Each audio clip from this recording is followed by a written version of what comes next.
ఇప్పుడు చంద్రబాబు నాయుడికి,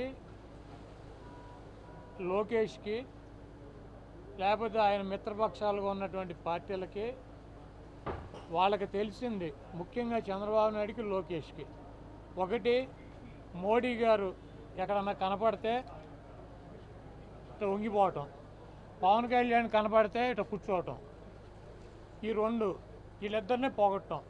ఇక మైకు దొరికితే జగన్మోహన్ రెడ్డి గారి గురించి తల్లి, చెల్లి, గొడ్డలి, గడిది గుడ్డు అని చెప్పి ఈ కబుర్లు చెప్పటం.